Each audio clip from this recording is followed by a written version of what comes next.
Muito bem. Aqui ela vai falar um pouco a respeito de como mulheres e homens vivenciam a vergonha de formas diferentes. Então ela vai falar teias e caixas. Ela estava falando, como de fato aconteceu, ao falar com os homens, me deparei com um mundo novo e estranho, um mundo de sofrimento não expressado. Ela estava falando a respeito de um homem que vai ter uma palestra e fala com ela. Ele fala a respeito. Daí esse cara está conversando com ela e ela diz: Ele começou inocentemente dizendo: Gostei do que você disse sobre a vergonha. É muito interessante. Eu lhe agradeci e esperei. O homem se inclinou e continuou: Estou curioso. E quanto aos homens e à vergonha, o que você aprendeu sobre nós? Porque nessa situação ela estava falando a respeito de uma pesquisa com mulheres. Aí ela disse: Fiquei aliviada, a conversa não iria durar muito porque eu entendia pouco do assunto. Não fiz muitas entrevistas com homens, expliquei, estudo apenas mulheres.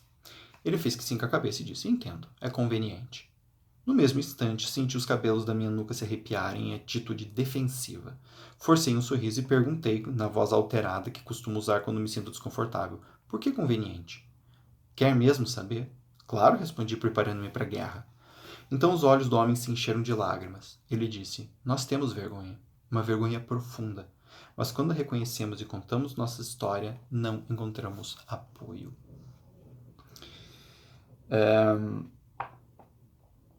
Aqui ela está falando a respeito de homens. Né? Antes que você mencione professores, chefes, irmãos e pais como os únicos vilões da história, ele apontou para o fundo do salão onde estava a esposa e continuou: Minha mulher e minhas filhas, aquelas para quem você autografou os livros, preferem me ver morto a me verem fraquejar. Você diz que as mulheres querem nos ver vulneráveis e verdadeiros, mas convenhamos, vocês não aguentam nos ver assim. Eu estou trazendo isso daqui não apenas porque ela colocou no livro, mas porque é algo muito importante falar a respeito dos homens. Nós estamos num momento social em que se fala muito a respeito do machismo, etc e tal. Porém, se fala pouco a respeito de como os homens também são vítimas, vamos dizer assim, de muitas atitudes machistas. E de como isso se coloca no comportamento entre gêneros. E eu canso de ouvir no consultório trechos exatamente como esses, de homens e de mulheres. Tá? Ou seja, ele é muito banana, ele chora. Eu escutei isso de mulheres. Ou um casal numa situação muito difícil e a mulher resolve transar com uma pessoa e o homem não quer transar e ela fala, mas por que ele não quis transar? Eu falei, bom, talvez porque vocês estivessem brigados. Mas e homem sente isso? Essa foi a pergunta da pessoa para mim. Ou seja, a ideia pré-concebida de que o homem tem que estar viril o tempo todo, não importa o que aconteça. Isso existe no universo da vergonha masculina. Ela vai falar aqui a respeito das mulheres e dos homens, mais tarde eu vou entrar no tema específico dos homens, mas achei bem interessante ela ter trazido isso, ela ter levantado este ponto para mostrar que sim, todos nós sentimos vergonha, não importa o poder aquisitivo que você tenha, ou socialmente o quanto que se acha que você é poderoso ou não, você também sente vergonha, e às vezes sente vergonha porque é muito fraco ou porque é muito forte. A força, ter que ser forte o tempo todo, é algo que produz uma vergonha incrível. Ela fala: Agora que estudei a ambos, passei a acreditar que homens e mulheres são igualmente afetados pela vergonha. As mensagens e expectativas que abastecem esse sentimento são claramente organizadas de acordo com o gênero, mas a experiência da vergonha é universal. O primeiro gatilho para as mulheres, em termos de força e universalidade, é a primeira área, a nossa aparência. Depois de todo esse despertar da consciência, ainda sentimos vergonha de não sermos magras, jovens ou bonitas o bastante. E isso tem a ver com reprodução. Tá? Curiosamente, em termos de gatilho de vergonha para as mulheres, a maternidade está em segundo lugar. Mas a maior dificuldade para as mulheres que amplifica a vergonha independentemente da área de atuação é que todos esperam que nós sejamos perfeitas e não nos é permitido nem sequer parecer que estamos trabalhando para isso. A perfeição simplesmente tem que se materializar. E tudo deve ser fácil e sem esforço. Espero que sejamos beldades naturais, mães natas, líderes natas e ainda precisamos pertencer a famílias naturalmente encantadoras, né? Tipo assim, trabalho nenhum. Simplesmente seja perfeita, maravilhosa, linda, magra o tempo todo. Óbvio que ninguém é assim o tempo todo e ninguém é assim, ninguém precisa ser assim para ser amado, etc. A teia é uma metáfora para a clássica situação do dilema insolúvel. A escritora Madeline Fry descreve um dilema insolúvel como uma situação na qual as opções são muito limitadas, e todas elas carregam em si a possibilidade de nos expor a um castigo, uma censura ou uma privação. Em termos de expectativas conflitantes e concorrentes, as mensagens para as mulheres são estas. Seja perfeita, mas não se preocupe muito com isso e não sacrifique o tempo com sua família, seu cônjuge ou seu trabalho para atingir a perfeição. Se você for realmente boa, a perfeição virá naturalmente. Gente, pensa, né? Assim, se você de fato é boa, você será perfeita. Tá? Não deixe ninguém desconfortável, mas seja sincero. Essas contradições é o que ela estava querendo dizer a respeito, né, do dilema insolúvel. Ou seja, são situações que não tem como. Não tem como você ser sincera sem deixar as pessoas desconfortáveis em algum momento da tua vida. Agora, se você se cobra isso, aí você vai achar que isso não é bom o suficiente. Esse é o ponto que ela está querendo elucidar. Né? Liberte sua sexualidade, mas faça isso com discrição dentro dos padrões aceitáveis. Quer dizer, como é que a pessoa libera a sua sexualidade se ela tem que se preocupar com os padrões do que é aceitável e esse aceitável vem apenas de fora? É impossível, não tem como. Não? Muito bem. Então, aqui é o que ela fala a respeito de mulheres. Deixa eu ver aqui. Aqui ela vai falar a respeito dos homens. Tá? Então, quando ela pediu para os homens falarem a respeito de vergonha, que aí a gente entra na mesma questão do dilema, né, desse dilema que ela falou anteriormente, ela fala, vergonha é o fracasso. No trabalho, no campo de futebol, no casamento, na cama, com as finanças, com os filhos, não importa onde, vergonha é o fracasso. Vergonha é a sensação de ser defeituoso. Demonstrar medo é vergonhoso. Não podemos demonstrar medo, não podemos ter medo, não importa do que. Então, seja vulnerável e não demonstre medo. Não tem como. Seja vulnerável, mas nunca fracasse. Nunca tenha um revés financeiro, por exemplo. Não tem como. Tá? Basicamente, os homens vivem sob a pressão de uma mensagem dura e impiedosa. Não seja considerado fraco. E é interessante porque o tema do livro é vulnerabilidade, ou seja, aceitar a questão exatamente da fraqueza, da vulnerabilidade. Assim como as mulheres, os homens são aprisionados em seus próprios dilemas insolúveis. Nos últimos anos, com a recessão da economia americana, comecei a ver que depois que a escassez tomou conta da nossa sociedade, a mensagem não é mais apenas não seja fraco, agora também inclui é melhor você ser grande e todo-poderoso. E perceba, isso não é uma questão de ser macho, isso é uma questão de continuar sendo considerado homem. Ou seja, é o mínimo que você tem que fazer. Eu não estava preparada para ouvir dos homens sobre como as mulheres de suas vidas, mães, irmãs, namoradas e esposas, os criticam o tempo todo por não serem acessíveis e vulneráveis e por fugirem da intimidade, ao mesmo tempo que estão na frente daquela caixa apertada onde seus homens estão agachados se escondendo. Nos momentos em que os homens se mostram verdadeiramente vulneráveis, a maioria de nós entra em pânico. Esta é ela falando dela própria. Joe Reynolds, um dos meus mentores, me disse certa vez durante uma conversa sobre homens, vergonha e vulnerabilidade. Os homens sabem o que as mulheres realmente querem. Eles querem que a gente finja que está vulnerável. E acabamos nos tornando muito bons em fingir.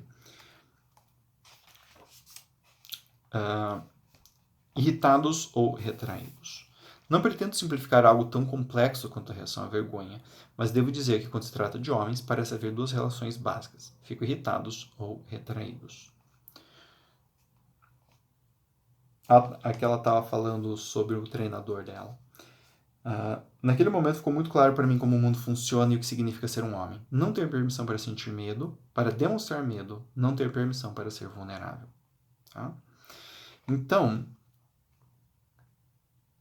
essa questão a respeito da masculinidade, né, do masculino, tem a ver com esse tema. Não seja fraco, seja sempre forte. Não importa se você é fraco, você tem que ser forte do mesmo jeito. Tá?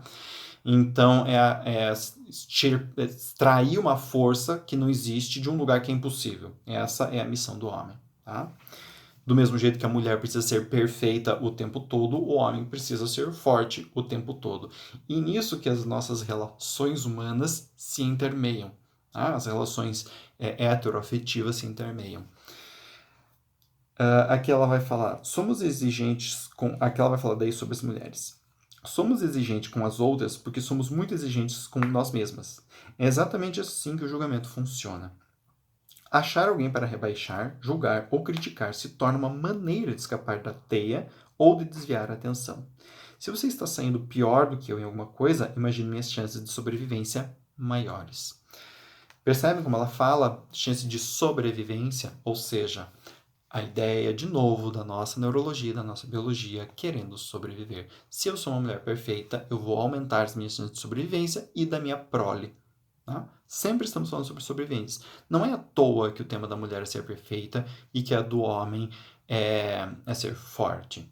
Isso são questões tanto da nossa neurologia quanto da nossa cultura. A ironia é que a pesquisa dela revela que julgamos as pessoas nas áreas em que nós mesmos somos vulneráveis à vergonha, atingindo sobretudo quem está fazendo as coisas pior que nós.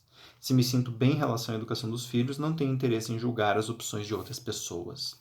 Ou seja, tudo aquilo que a gente critica é aquilo que, de certa forma, a gente sabe que está ruim na gente. Bordoada na cara, dada, né? Terapia feita.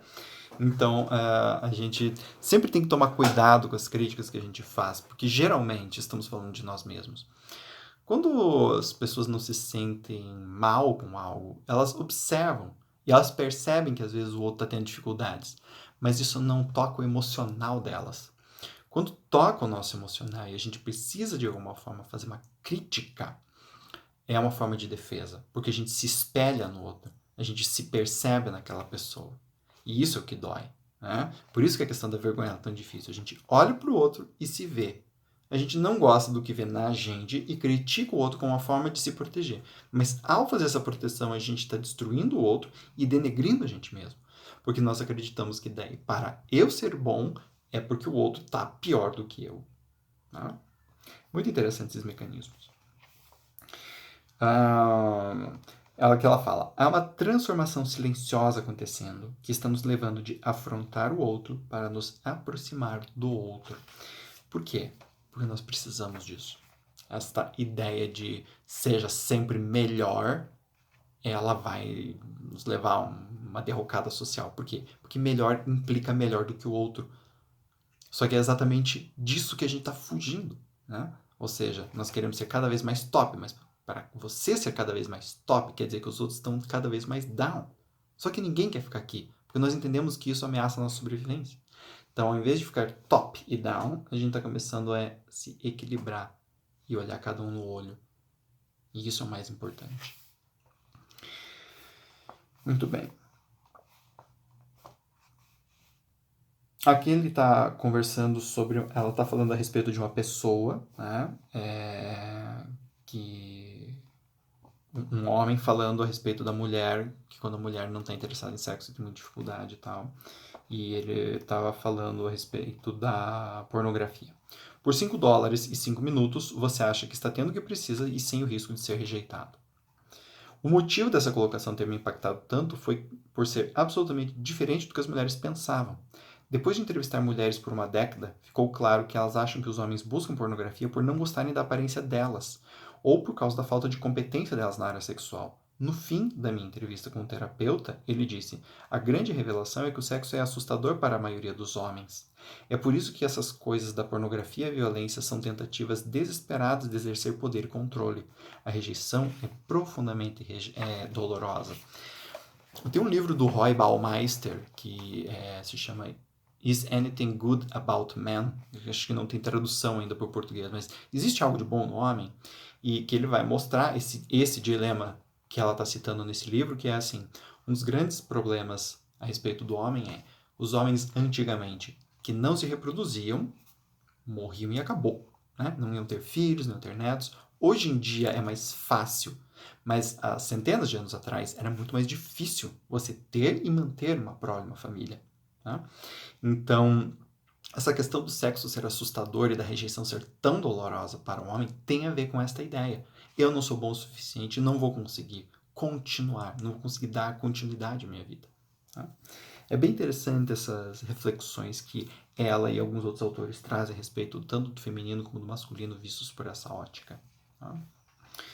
E aqui ela vai também falar a respeito das palavras que nunca podemos desdizer, para fechar o capítulo. Quando converso com casais, consigo ver como a vergonha produz uma das dinâmicas mais letais para um relacionamento. As mulheres sentem vergonha quando acham que não são ouvidas ou valorizadas, costumam lançar mão de críticas e provocações. Por que você nunca fez o bastante? Ou, você nunca faz isso direito. Os homens que sentem vergonha quando são criticados por serem incapazes se calam, levando as mulheres a ferir e provocar mais, ou reagem com raiva. Então, aquele jogo de gato e rato. E os dois estão feridos. O John Gottman tem uma frase que eu acho muito bonita, que ele fala assim: por trás de toda reclamação e de todo silêncio tem um desejo, tá? Um pedido. Então, qual é o pedido? Cultivamos o amor quando permitimos que o nosso eu mais vulnerável e poderoso seja totalmente visto e conhecido. E quando honramos a conexão espiritual que surge dessa ação com confiança, respeito, gentileza e afeto. Amor não é algo que damos ou recebemos. É algo que nutrimos e fazemos crescer.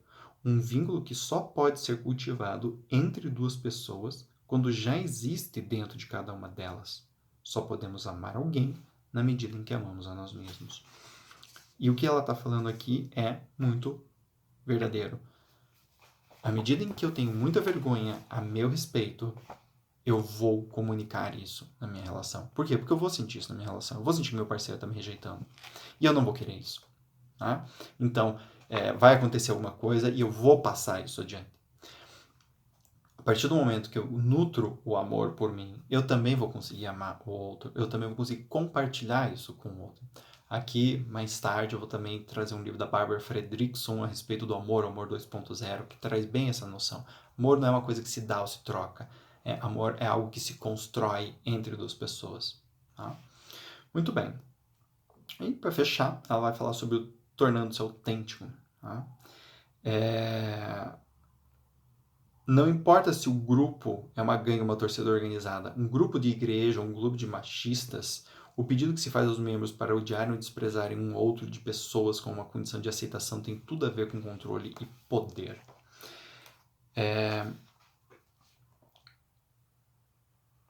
Nós queremos pertencer aos grupos porque faz parte da nossa raça. Isso nos dá sentimento de controle.